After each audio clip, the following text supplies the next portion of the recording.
The title of our episode today is The Ruse, the Syrian operation by the U.S., UK, and France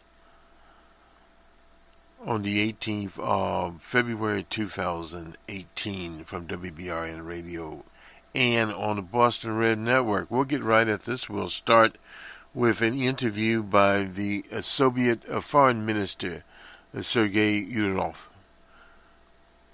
Sorry about that. That on the 7th of April, chemical weapons were used in Duma. But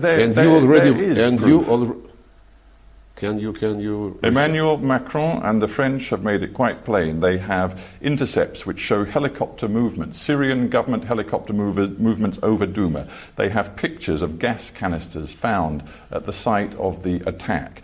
They also have the record of the Syrian government over the last several years using chemical weapons. If you put all of that together, as far as the French, the Americans, the British are concerned... I cannot be impolite to the heads of other states. And of course I cannot be impolite to the head of my state. But you quoted the leaders of France and UK and the United States. And frankly speaking, all the evidence which they quoted was based on the media reports and on social networks. Now, this is the actual situation there, that in Duma you had reports from social media which were never verified.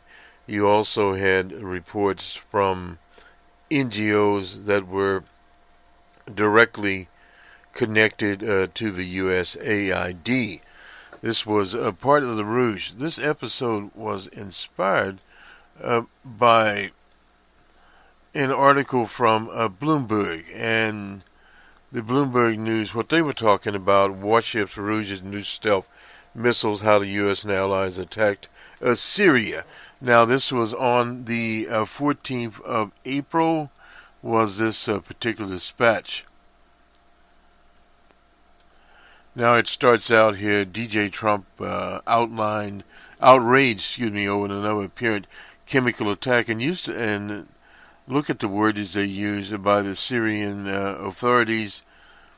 And on the second, and for the second time in his presidency, the U.S. Commander-in-Chief retaliates. Images of dying children flooded the global media all the week. The U.S. guided missile destroyer Winston Churchill, an interesting name there, plugged towards the Mediterranean to join a flotilla of Allied warships, including another U.S. destroyer, the USS Donald Cook. While the vessels carried as many as 90 Tomahawk missiles, the main weapons used in the Friday attack in Syria, neither ship in the end fired a shot. Instead, according to people familiar with it, there were plans as to distract the Russian and Syrian from an assault on Assad's government could do little to defend. For an assault, It worked. The Pentagon officials on Saturday said they faced little resistance to their targeted attacks on, there were three chemical facilities. Most of the Syrian countermeasures, including defense, the ballistic missiles were fired after U.S. and Allied weapons hit their targets. That's according to Lieutenant General McKenzie. No Syrian weapons had any effect on anything we did, he said. Now,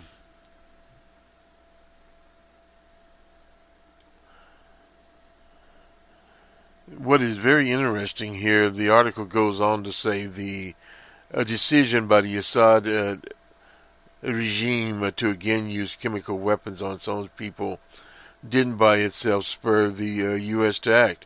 The Trump administration, also motivated by how closely the attacks followed use of nerve agents to poison Russian spy and daughter in the UK. Now, this makes absolutely no sense.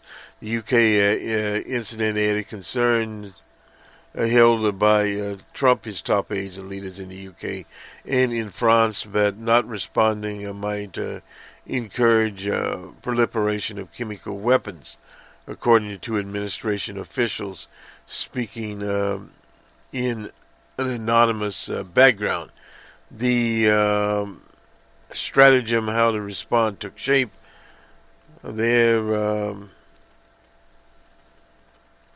From Twitter, the Russians vowed to shoot down any and all missiles fired at Syria. Get ready, Russia, because they will be coming and nice, smart, and new. Now, analysts suggested Assad's regime would respond to Trump's threat by protectively moving weapons and personnel away from likely targets. An already difficult plan which required hitting the Syrians without provoking the Russians, are interjecting U.S. funding into a 7-year civil war, they call it.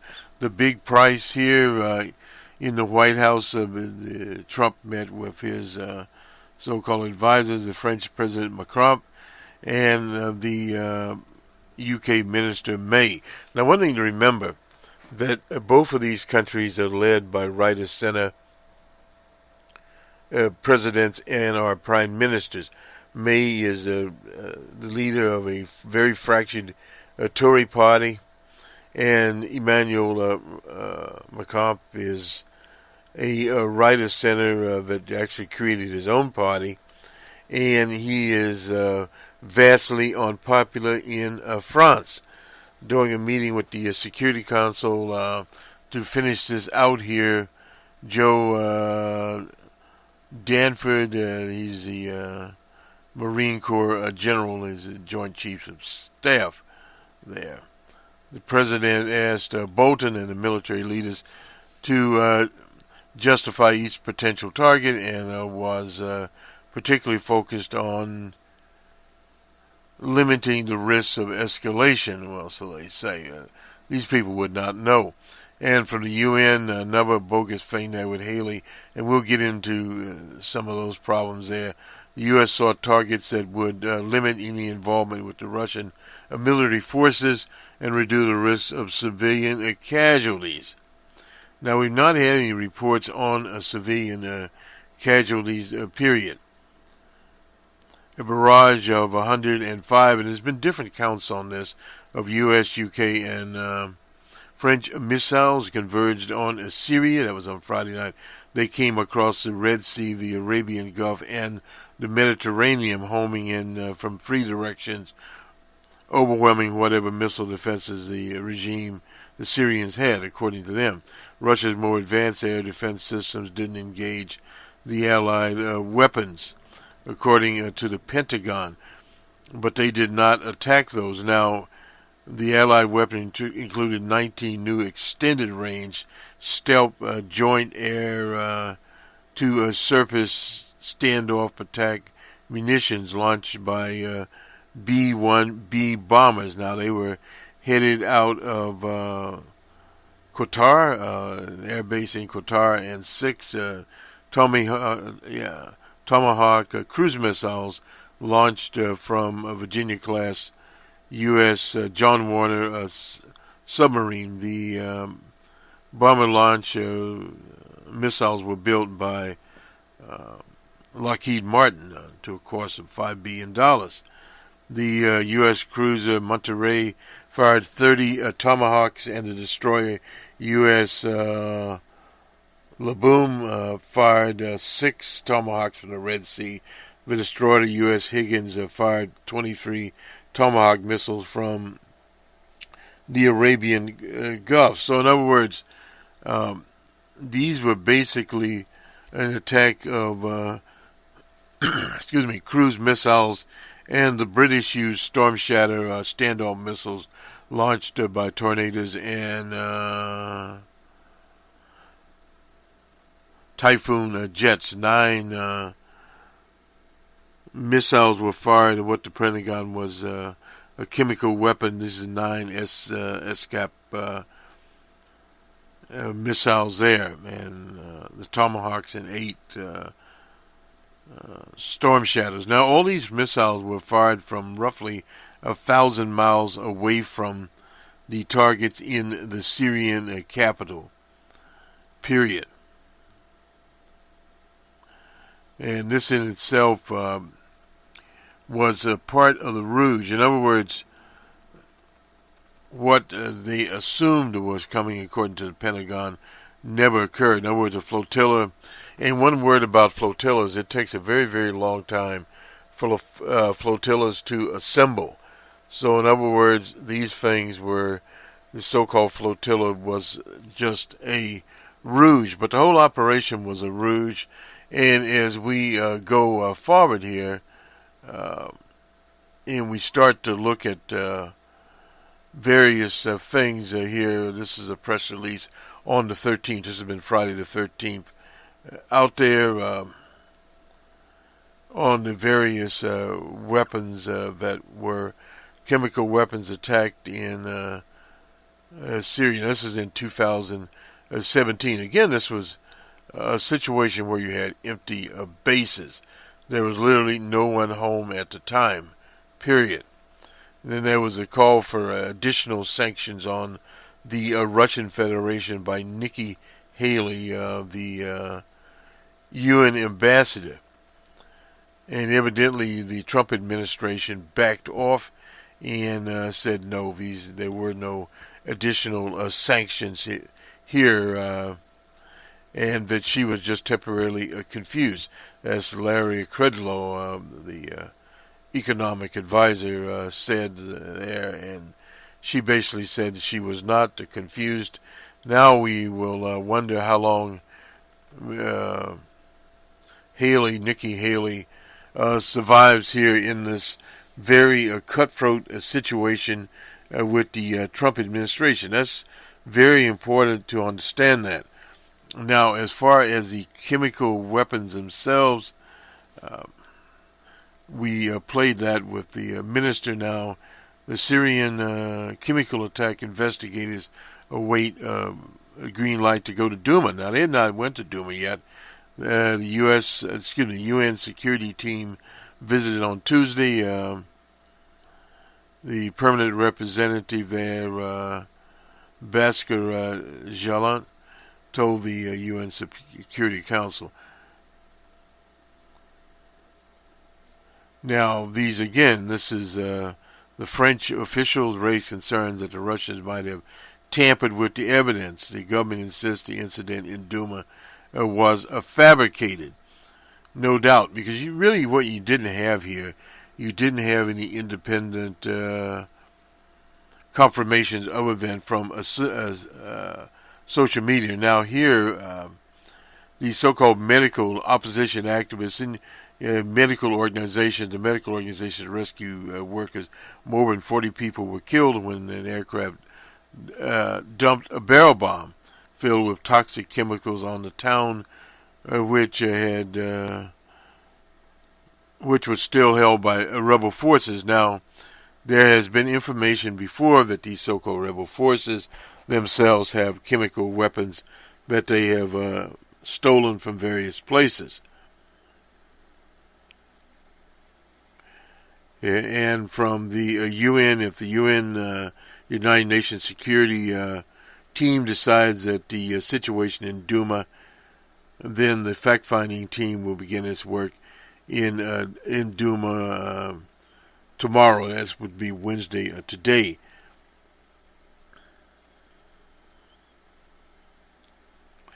The Russian and Syrian officials said because of security problems, they have not allowed the team in, and those rebel forces are still there. And this is from that particular team. If they do, in fact, get into that, that would be the OPCW.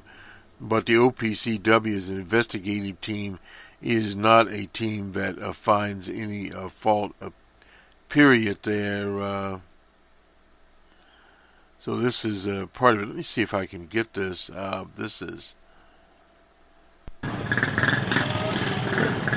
This was rebel territory until 2 days ago.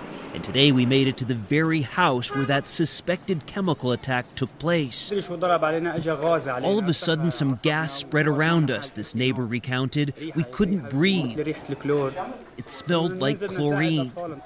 Syrian forces recaptured this area from rebels over the weekend. That means they now control this building where this video was taken. This is your brother here?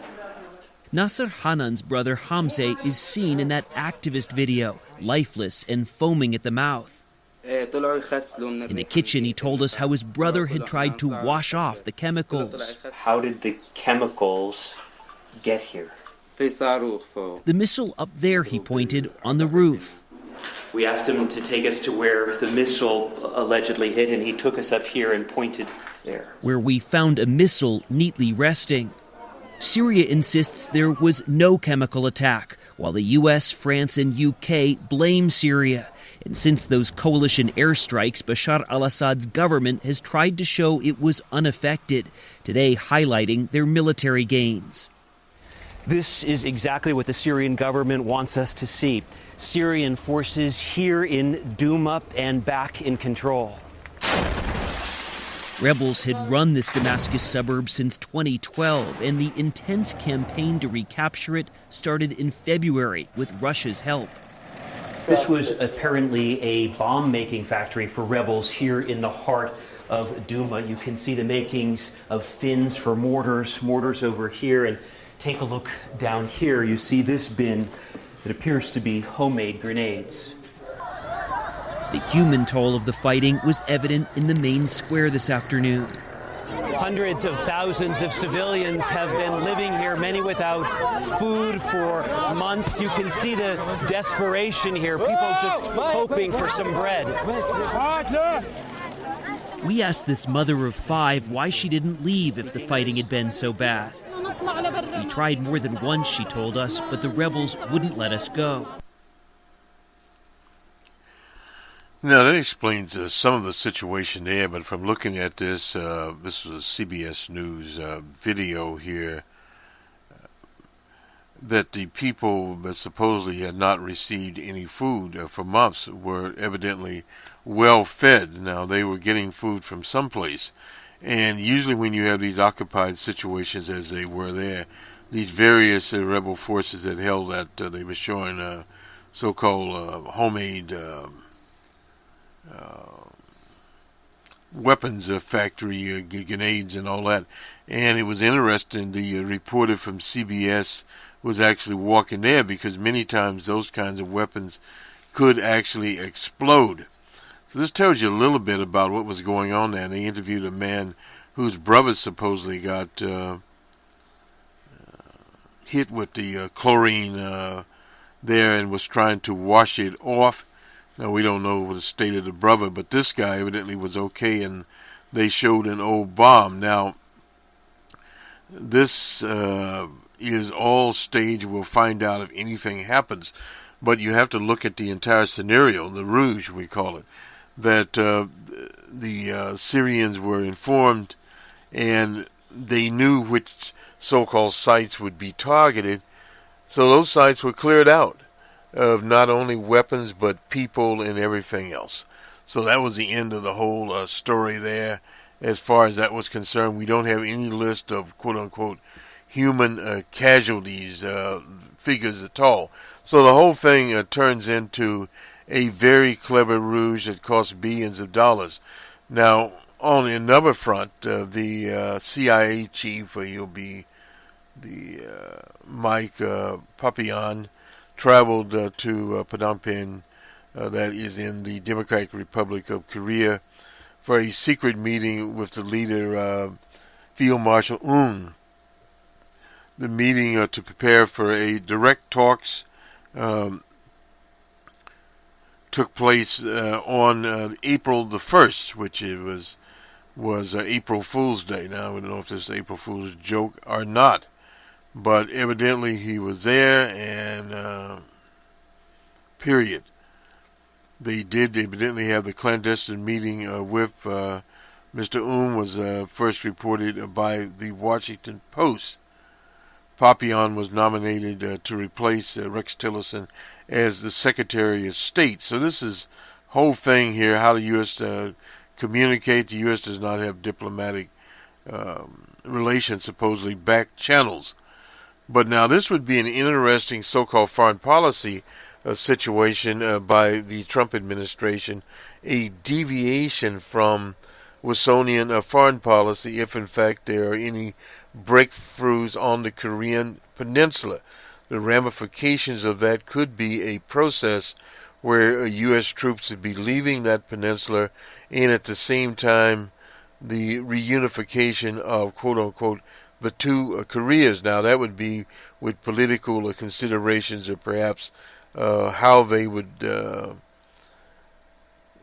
that is a different situation there, and what the guarantees the Democratic Republic of Korea would be assured. And I'm assuming that would be through treaties with China and with the Russian Federation.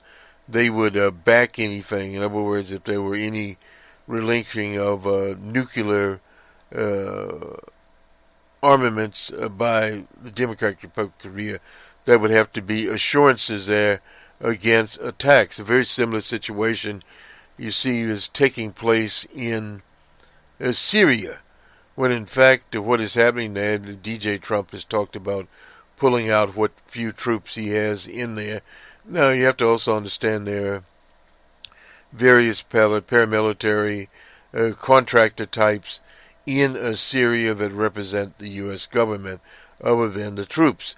So this is part of the whole thing, and happening in Duma, rebel-held territories, happened before, and it's been widely reported that these various so-called chemical weapons stockpiles had been stolen and the rebels had them.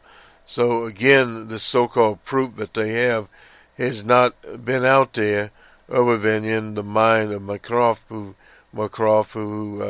Macron, the French president, who said they have the proof.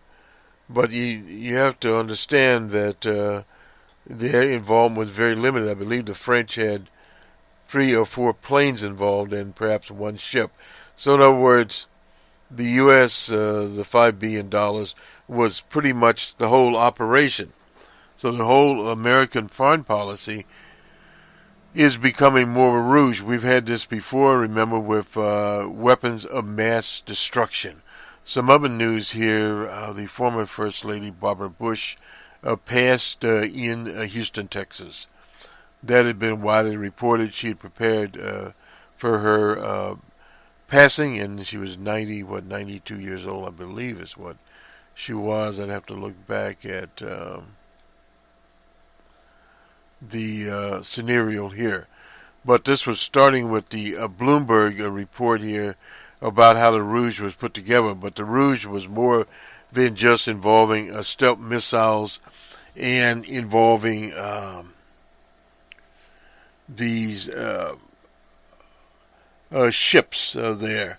It involved the whole operation and never verified as to who the people were involved in it. And that in itself was a very unfortunate situation.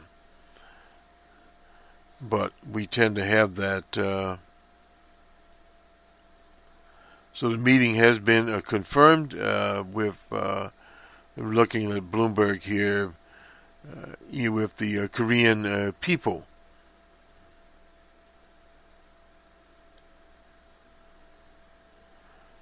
So from VI Putin here still wants to deal with Trump even after sanctions and the attack here after U.S. sanctions crippled entire Russian industry, airstrikes in Syria. The Russian government is still moving forward. While lawmakers suddenly pulled a draft for law that would be even impose more counter sanctions on U.S. companies. Two of the people said the relatively limited nature of the weekend attacks. Now this is back to the ruse. where Russia is backing the government in a civil war. Putin is ready to make momentous deep concessions, but has to appear like he's not losing. This is Igor Bunin from the Center for Political Technology, a consultancy whose clients include the Kremlin, supposedly. But anyway, this whole ruse here. It's sort of like the old peanut shell trick as to where the peanut literally is there. So various things that have happened here, $6 billion of value, threatening 100,000 jobs at a time when Russia is limping out of its longest recession in 2 decades now. This is how the U.S. sanctions on aluminum, aluminium,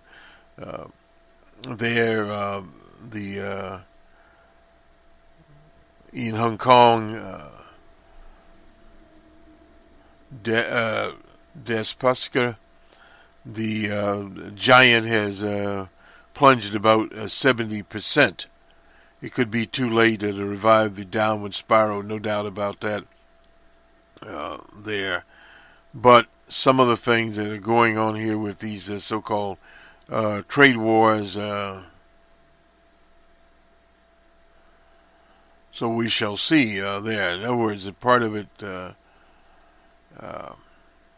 happening here between those two nations. Probably not see much more in terms of the rhetoric going on here. And I don't think we can get this report, so we'll have to, as they say, do without. But many of the machinations going on here now are really not to be taken very seriously, because it's all in the preliminary stages, and this is part of the problem that we now have, that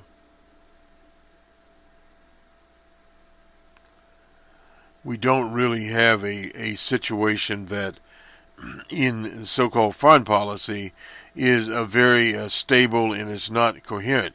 So you're going to see more and more these limited so-called attacks for PR purposes. And the purpose of the attack from the very start was to distract from the Stormy Daniels episode that was very hot there with the attorney and fixer Cohen. So that was part of the problem there. And now we have Sean Hannity involved in it.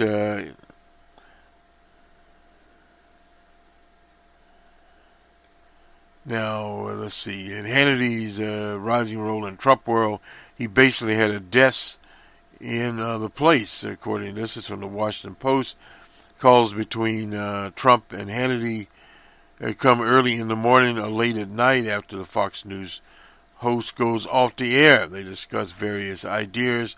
Again, this is more of a shell game here to that particular audience. But now Hannity has been ferreted out as a client of Cohen. So this was part of the reason we saw Ruse. In other words, all these things are interconnected here with that, with the so-called Russian involvement. Now, this is a much more serious situation than the tampering of the election period. Now, the quote here is a small group of people who Trump speaks with who truly don't have to be ubiquitous as a veteran Trump ally. Sean is one, the ally added and said that the Blackstone executive, now I'm not sure how he, Stephen Schwarzman, veteran investor Carl Icahn, may be the only other on the list, and the First Lady, but I'm not sure if she's much on the list anymore. Stormy Daniels is too much in the mix there. period. So this Hannity and the relationship here is going to be a very interesting situation with Trump's sons. In other words, they're all brought into this mix. Cohen appeared on Hannity's TV show 3 days before Trump's inaugural. Well, that doesn't really play into the scenario as much as where Hannity is, because the audience that he has is a 100% a Trump audience. Let's get to Starbucks situation here while we're doing this. Starbucks is having a training, public outrage over the arrest of two African Americans, men in a downtown Starbucks. Has a crisis, spawned a crisis, 8,000 stores that will be on an afternoon in May to train baristas on how to recognize their racial biases. Well, this has been a known fact. The Professor Reed out of Oakland said he had a similar experience in Oakland at a Starbucks, and he filed a complaint, and Starbucks sent him a $5 gift certificate. So, nowhere in the Philadelphia African Americans are more disproportionately stopped by police van in a Center City neighborhood surrounding the Starbucks, 2 blocks from the Getting Square, Ratton Square, sorry about that, where rents in luxury apartments rise as high as $10,000 a month. While African Americans make up 3% of the area's residents, they account for 67% of the pedestrian stops, that's according to an analysis by the ACLU, who monitors racial disparity in the city of Brotherly Love. Sorry about that. In Grand Rapids, Michigan, African Americans make up 21% of the population, but account for 59% of the commercial trespass arrests at businesses such as gas stations, bars, etc. In Georgetown, businesses in Georgetown operate a private messaging app that allows retailers to alert police or officers when they consider suspicious. The vast majority of suspicious in the wealth-predominantly white community were African Americans, some of whom were described in offensive language. The service was suspended in 2015, but this happens in a lot of cities, whether it be official with an app or whether it's very unofficial. From Rasheen Robinson, he's executive director of Color of Change. The day-to-day opportunities, costs of being a black in America. So from Kevin Harden, Jr., a 32-year-old lawyer who works near Ratton House Square, said he is often ignored by waitstaff when he trades in three-piece suit for dungarees and his Timberland boots on weekends. The employers frequently don't have the ability to delineate between a homeless person and a black professional. When I have on dungarees, he said, they lack a culture competency, no doubt about it. But it's beyond a competency. They should not have the job. Craig Shaw, he's Philadelphia's first deputy city solicitor, said the city and police department have been working with the ACLU to cut in half the number of pedestrian stops without reasonable suspicion since 2016. At the McDonald's near, again, this is Ratton House Square, a sign alerts customers to the store 20-minute time limit for consuming food. Huh. The sign says in bold black letters, please. No lettering there. In other words,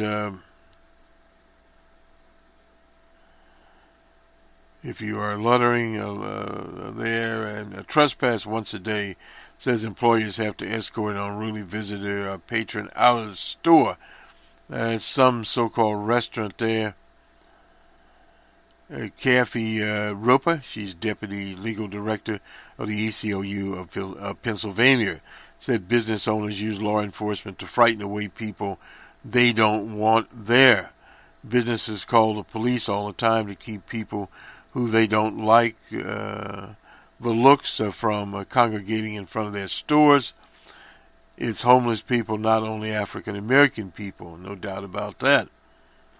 So this is a long history of what is happening there in Grand Rapids. They had a lawsuit in 2013 stemming from the police department's longtime practice of relying on no trespass letters signed by business owners to deter crime.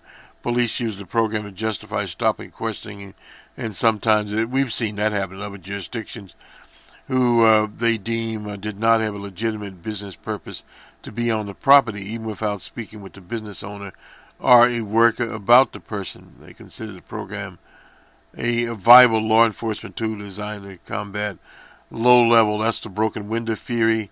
It's a fact that stores have no trespass letters in the window cannot be enough to give police the authority to stop someone, Williams has said. The city changed its policy in 2017 to prohibit police from using a no trespass letters as the sole, and now this is it. The base is there. Derek Johnson, president of the NAACP, said that until U.S. society addresses the issue of implied bias, the disproportionate wrongful arrests of African Americans will continue. And that is a problem that extends beyond just a situation with Starbucks. But Starbucks nationwide, and when you have it from Oakland to Philadelphia, you understand that the management of Starbucks are the corporates here, I should say, that are having this happen. And this whole acculturation training thing is like in Syria, just a ruse. And a pathetic ruse at that. It's set up literally to make certain that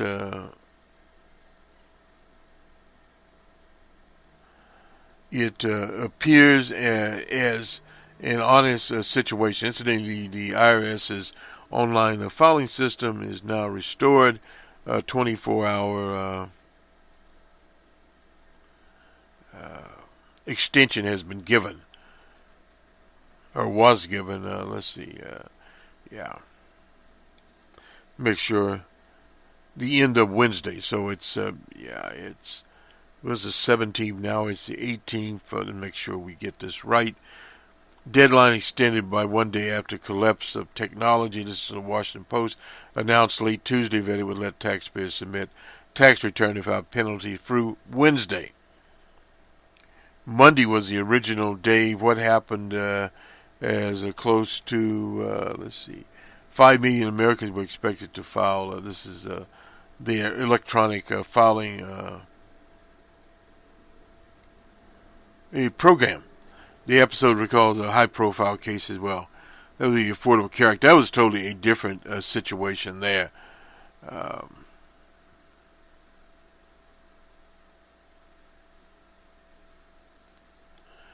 Now, the former IRS Commissioner John Kishan said he was not aware of the agency having to extend filing deadlines nationally at any point in the past 3 decades because of software glitch on tax days. Mark Emerson, another IRS commissioner, also said he was unaware of any failures on tax day. It was not immediately clear how many people were affected, but IRS officials said taxpayers won't have to do anything special to take advantage of the post fund. Many firms who use online preparation, TurboTax, H&R Block, directly to the IRS online, were affected. I remember at one time at Cranston, we were in that program, the e-filers program, the first year, or it was the second year of the first year of the pilot program, a long time ago. And at that time was a different kind of situation. for several hours. Erroneous page linked to the IRS online payment section described as planned outage on the 17th of April, 2018, December 31st, 999. I'm not sure what was going on there. But anyway, problems are always having more hearings will be held on that particular issue with the IRS technology. I think probably a lot of it is that the IRS and the new tax tables, and also there's not a penalty anymore for not having health care insurance. That forced some people that would normally have filed much earlier to file later, and it was just overwhelming. From the Missouri governor here, still defiant amidst calls for his resignation, faces new accusations here. This is the Attorney General Josh Hockley said that his office has evidence of a probable felony related to a donors list for a charity founded by Eric Grittens, who remained defiant despite widespread call. Hockley said that he was turned over the evidence of Grittens, a Republican, to the St. Louis circuit attorney. Grittens blasted back at Hockley, saying he better at a press conference than the law. Which criticized Hockley for turning over evidence to Gardner. His team has attempted to tie Gardner to George Soros. Well, that won't not help him. Glidden has a number of problems here. This Hockley, now this is very strange. He's actually running for the Republican nomination to face Claire McCaskill in November. Glidden has admitted an extramarital affair, called it a witch hunt, compares himself to the so-called witch hunt around a DJ Trump. So this is a very strange situation out of St. Louis. We'll do the sport, and we'll first go to the NBA. The NBA, of course, playoffs officially on. The Wizards were at the Raptors 130-119. The Bucks were in Boston. The Celtics playing very good ball. 120-106 over the Bucks of Milwaukee. The Pelicans were out west playing the Trailblazers and actually pulled off a win, 111-102. As this goes back and forth, we're going to skip around here a little bit and get to hockey scores. The Capitals and the Blue Jackets, Capitals 3-2. In an overtime, and the Jets shut out the Wild 2-0. The Golden Knights of Las Vegas, I always like that one, and the Kings shut out the Kings 1-0. That is that, and some interesting baseball things, especially these extra inning games. A lot of those running around here. The Royals were in Toronto. No ice falling out of the ceiling, I suppose, this time around. 11-3 was the score.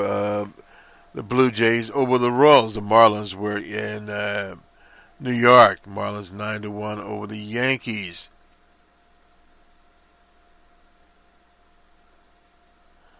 The Orioles and Tigers in the Motor City. Tigers 4-2.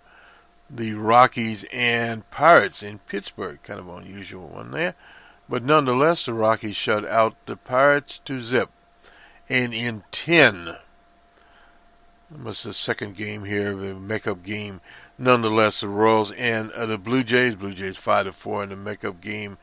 Cleveland and the Twins. Cleveland 6-1 in that contest. The Nationals and Mets. Nationals 5-2. The Rangers and the Rays. The Rangers 7-2 in Tampa Bay. And in 10, the Phillies and Atlanta. Another extra inning game there. Phillies are 5-1 in that contest. The Reds and the Brewers in Milwaukee. Brewers 2-1 shut them out.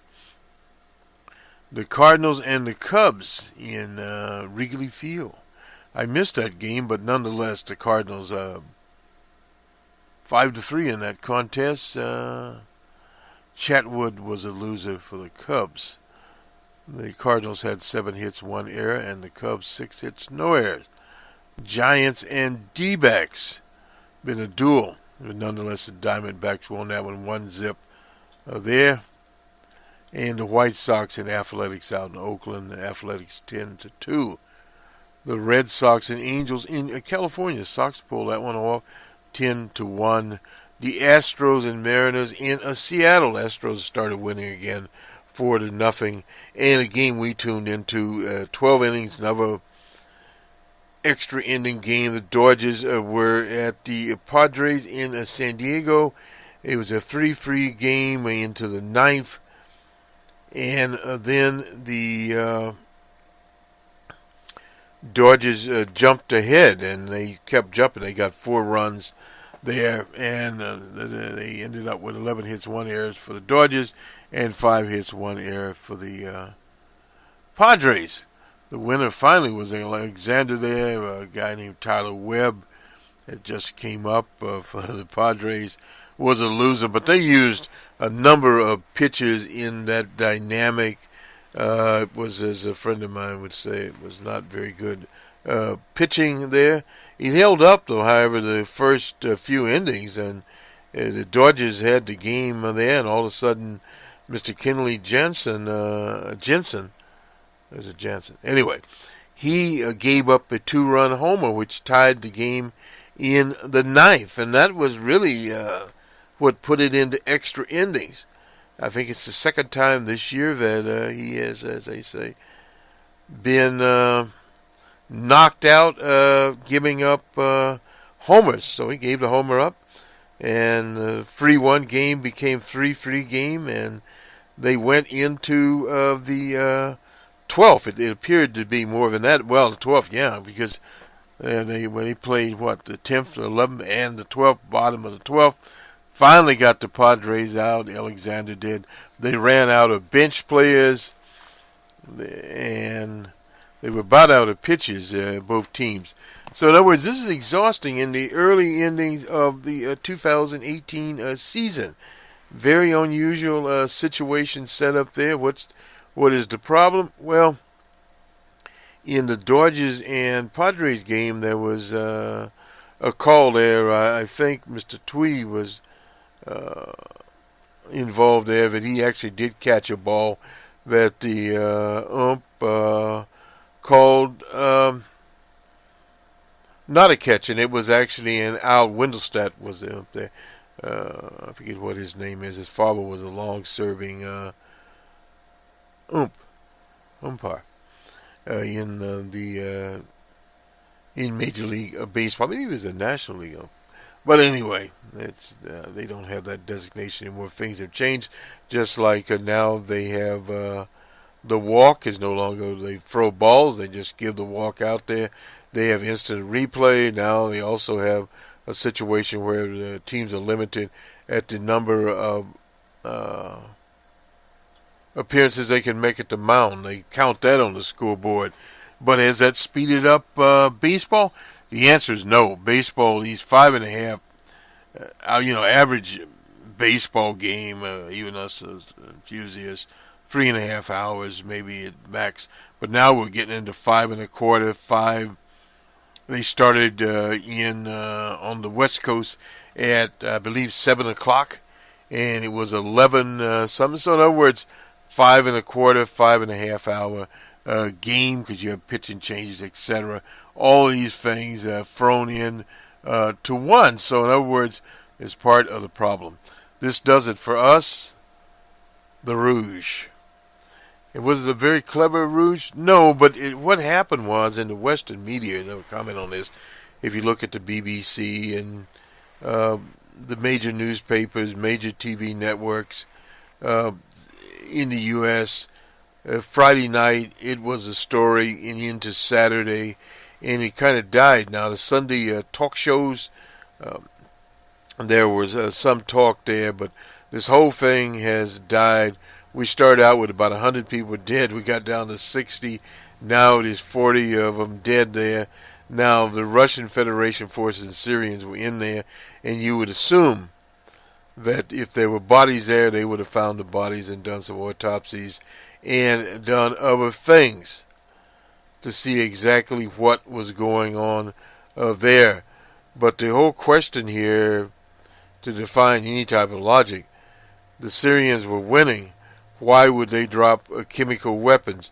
The whole idea with chemical weapons is, if you go back to World War I, was to frighten people. And we've seen those used before. The people that have the most massive stockpiles, last we heard, of chemicals is the U.S. And these are sarin and various gases are still around. And they've been known as the ones to use the gases. They tried to put the same trick on Saddam Hussein's government. They did the same thing to justify the murder of the Libyan leader, Colonel Gaddafi. In other words, this tape has been played before. The same thing with what they they didn't call it clever ruse, of the firing of various missiles. Well, that's been done before. The only difference there was the extended aircraft, bomb that they used was a revised type there that's roughly 1,000 miles out. So in other words, they did not get very close to any kind of radar there, and the more advanced Russian systems are not there. But anytime you have a situation that you tell, quote unquote, the enemy that I'm coming, and give the enemy time to clear out the facilities, you can assume if there were anything there, trucks would have taken out the materials, any projects there, any computer files, etc., any desks, down to the potted plant in the corner, all disappeared. And the people, a complete ruse and a waste of money. Lockheed Martin and Lockheed, whomever they are these days, were the ones that built the weapons, so they were able to get it. We'll see you soon here, and as we move along, we're still working, incidentally, on our open source report. We will get it out. Doing some traveling this week, but we're now back at the mic.